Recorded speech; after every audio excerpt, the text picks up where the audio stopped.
Ilmu itu berhenti kalau sudah di hadapan wanita. Itu kalau yang ngomong laki-laki. Kalau yang ngomong Adinda ini gimana? Al ilmu bukan maktuun lagi, munqati'un. Putus. Iza kulta qabiltu.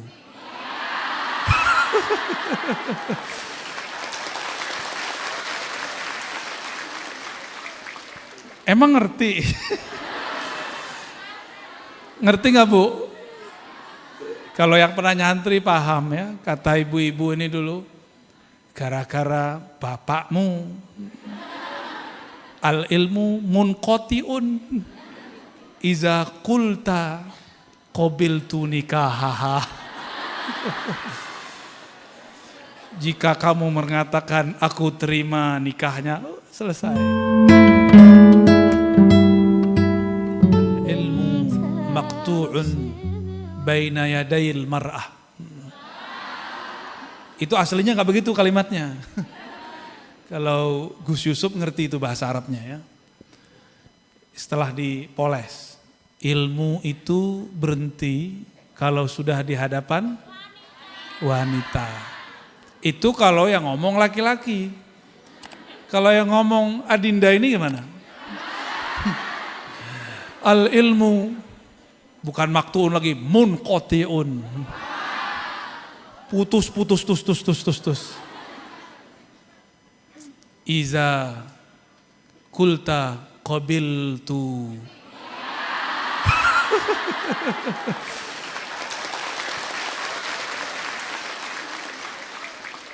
Emang ngerti? Ngerti nggak Bu?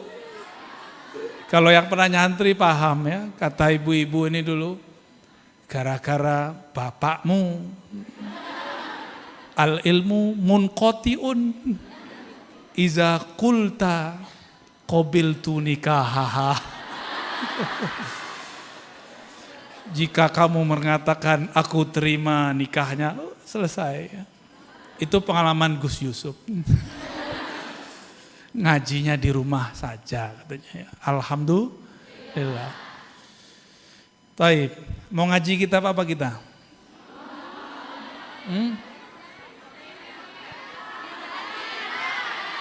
Apa? Jangan keras-keras. Kita buka kitab di depan ini ada I'anatut Talibin. Tapi karena ada kitab tafsir, kita mulai tafsir dulu. Jalalain. Tafsir jalan lain. Ini syarat aja, syarat baca kitab aja. Supaya barokah ikhtitamnya ya. Kitab Jalalain ini tips. Kalau belajar kitab, pelajari pengarangnya. Siapa sebenarnya pengarang kitab itu? Kitab ini ditulis oleh dua Jalal. Pertama Jalaluddin Al-Mahalli, yang kedua Jalaluddin As-Suyuti. Yang paling masyhur Jalaluddin As-Suyuti. Imam As-Suyuti dari kampung Asyut. Itu di mana? Di Magelang. Gak ada di Magelang kampung Asyut. Yang ada orang-orang Ciut. Asyut itu wilayah Mesir. Tuh, kitab dari Mesir nyampe ke Magelang. Canggih nggak? Orang Mesir nulis, yang baca orang Magelang. Betul-betul aneh. Saya tuh pengennya orang Magelang nulis, yang baca orang Mesir.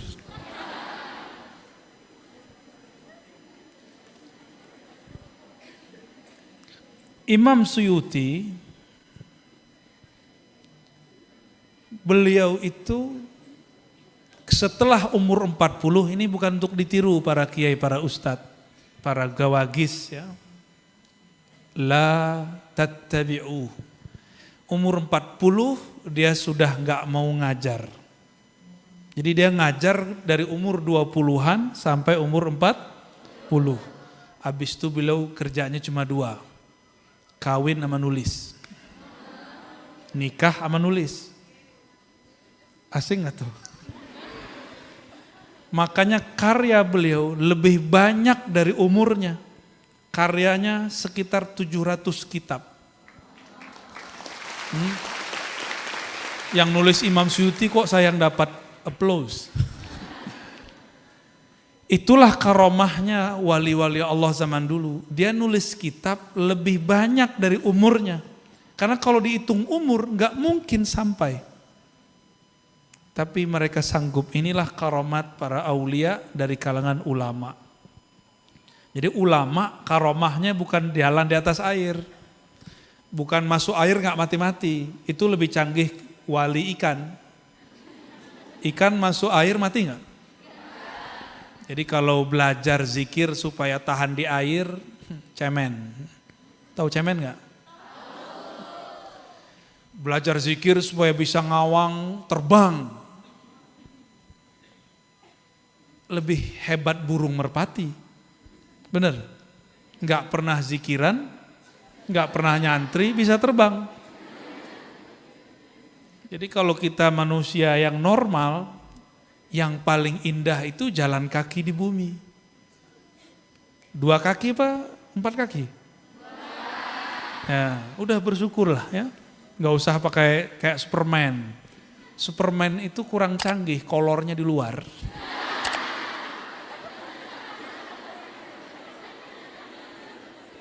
Suatu kali Imam Suyuti, dia ini agak sulit belajar, terutama belajar matematika. Sama kan kalian?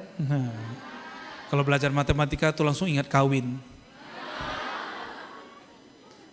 Imam Suyuti, dia dengar kalau minum air zam-zam doa mustajab. Maka dia nabung, dia berangkat waktu masih remaja, lalu minum air zam-zam ini khas, dianjurkan berdiri. Minum air zam-zam. Habis kita tawaf, kemudian sholat di belakang makam Ibrahim 2 rakaat, lalu kita jalan, ambil air zam-zam, minum berdiri. Mengikuti Rasulullah pernah minum berdiri, minum air zam-zam. Apa kata Nabi SAW? Ma'u zam-zam lima syuribalahu. Air zam-zam itu dapat jadi wasilah doa dikabulkan apapun yang diniatkan. Jadi kalian nih, kalau susah dapat jodoh, belum juga, masih muda juga ya. Minum air zam-zam doa, ya Allah, zawijni rajulan salihan, mubkiran, ajilan. Ya Allah, jodohkan aku dengan orang yang soleh. Harusnya ditambahin solihan, qoniyan, asarian. Soleh suaranya bagus tapi kere.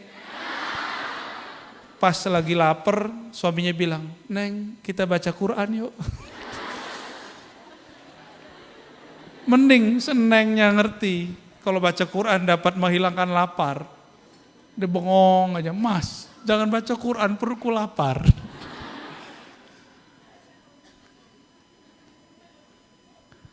Imam Suyuti praktekkan itu. Maka dia berdoa, ya Rabb, jadikan ilmu hadisku seperti Imam Ibnu Hajar Al-Asqalani. Tahu nggak Ibnu Hajar Al-Asqalani? Tahu nggak Ibnu Hajar Al-Haytami ya? Ama anak kurang ajar, tahunya? Ya. Ibnu Hajar ada 2, coba diingat-ingat. Ibnu Hajar Al-Haytami, orang Mekah. Yang kedua orang Mesir. Ibnu Hajar Al-Asqalani. Ada 2 ya. Nggih.